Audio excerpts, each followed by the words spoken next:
ফেলে দেওয়া ব্লেডের টুকরো দিয়ে নারী শক্তি এঁকে ইন্ডিয়া বুক অফ রেকর্ডে নাম কাকদ্বীপের যুবক সায়ন মিত্তার। ব্যবহারের পর আবর্জনার স্তূপে ফেলে দেওয়া ব্লেডের টুকরো দিয়ে তৈরি শিল্পকলা এবার ইন্ডিয়া বুক অফ রেকর্ডে জায়গা পেল। বিষয় নারী শক্তি। বছর 25-এ সায়ন মিত্তা কাকদ্বীপের গণেশনগর এলাকার বাসিন্দা। ছোট থেকে ছবি আঁকতে ভালোবাসে সায়ন। পড়ে থাকা কাগজ পেলেই রং পেন্সিল নিয়ে আঁকিবুকি কাটত। কাদামাটি দিয়ে বানাতো মাটির পুতুল এবং প্রতিমা। অন্যদিকে বরাবরই ফেলে দেওয়া জিনিসপত্র দিয়ে কিছু না কিছু বানিয়ে ফেলে সায়ন।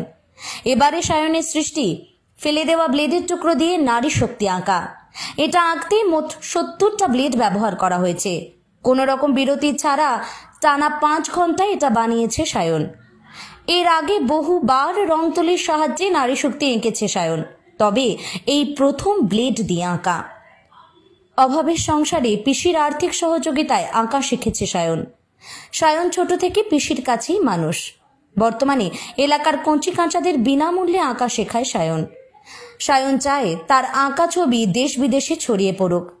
নিজের এই সাফল্যের পেছনে মা বাসন্তী মিত্তা ও পিসিমণি লক্ষ্মী পালের অবদান সব থেকে বেশি বলে জানিয়েছে সায়ন। প্রথমত ভালোই লাগছে ইন্ডিয়া বুকে নাম তুলে।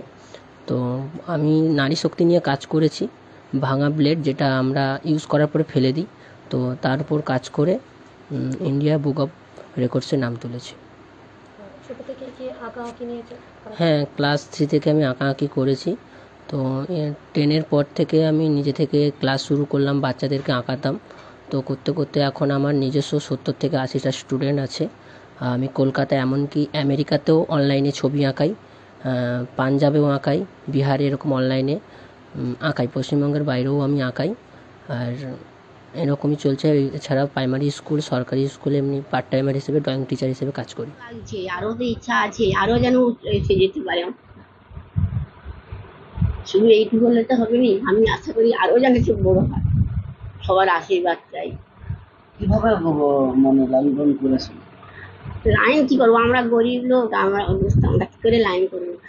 লালন পালন আমি ছোটবেলা থেকে যেইটুকু ওর দেখি পড়াশোনায় তো একটা ভালো নয়, ও কিন্তু সবসময় ছবি আঁকতো।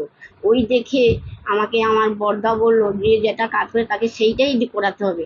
আমি তখন ওকে আর্টেই ভর্তি করি। ও দেখি ওর ধ্যান ধারণা ছোটবেলা থেকে আজ অবধি ছবি আঁকার উপরেই গড়ে আছি। এইটাই আমি সবসময় ঈশ্বরের কাছে প্রার্থনা করি যেন আমার ভাইপো আরও বড় হতে পারে, আরো উচ্চতে যেতে পারে। এইটাই আমার খুব আশা। কতটা খুশি এখন? তো খুশি, আরো একটু বেশি হলে যেন খুশি ভালো হতাম আর কি। যদি হতো আমার ভালোই তো লেগেছে। আরো চাই আমার সন্তান যেমন নারীর তুলে ধরেছে, আরো প্রত্যেক, আমাদের সত্যি আর্থিক অবস্থা তত ভালো নয়। তো আমি ভাবি যে অনেক টাকা পয়সা থাকলে যে সব কিছু ইচ্ছা হয় তা নয়, কিন্তু যে শিখে তারও একটা ইচ্ছা থাকা উচিত। তাই জন্য আমি ঈশ্বরের কাছে সত্য প্রার্থনা করি প্রত্যেক গরিব দুঃখীর বাড়ির ছেলেমেয়েরা এমনভাবে যে নারীকে সম্মান দিতে শিখে। যেমন আমার ছেলে আজ এই জায়গায় পৌঁছেছে, আমি প্রত্যেকে তাদেরও বাড়ির থেকে আশা করি যে প্রত্যেক ছেলে মেয়েদের দ্বারা যেন নারীকে সম্মান করে। সত্যি এখন দেখবেন, দেখো সকল নারীকে অপমান করে, কিন্তু নারীর প্রতিভা প্রচুর। যদি আমরা প্রত্যেকে নারীকে সম্মান করি, তুলে থাকি, এরকম আমার ছেলের মতন যেন সম্মানের জায়গায় যেন প্রত্যেক মানে পরিবার থেকে যেন সম্মান করে নারীকে। তা আমি এইটাই চাইছি। আর ছেলে যে এখান থেকে এমন মানে এই মানে জায়গায় যে দাঁড়িয়েছে তার জন্য আমি খুব খুব খুশি। আরও প্রত্যেককে যদি এমনভাবে প্রত্যেক বাড়ি থেকে নারীকে সম্মান করে তুলে ধরে, তাতেও আমি খুব খুশি হব। আর ঈশ্বরের কাছে প্রত্যেকে প্রথমে ঈশ্বরকেই ডাকে, আর সেই ঈশ্বরের কাছে প্রার্থনা করি প্রত্যেকে যেন উনি আশীষ করে, প্রত্যেকে যেন এমন জায়গায় গিয়ে দাঁড়াতে পারে আর বড় হতে পারে। এটাই আমি খুব খুশি। চাইতে যে খুব একটাও ভালো জায়গায় ওকে ঈশ্বর মানে সেই উত্তম জায়গায় পৌঁছে দিক, আর সেটাই ওনার কাছে আমার প্রার্থনা। উনি তো পৌঁছে দিয়েছে, আমি সত্য বিশ্বাস করি। কেন সকল কিছু কিন্তু ঈশ্বরের দয়ায় হয়। প্রত্যেকে, তোমার আমার প্রত্যেকের উনার আশীষ প্রত্যেকের উপরে আছে, আর উনার দ্বারাই সকল কিছু হচ্ছে।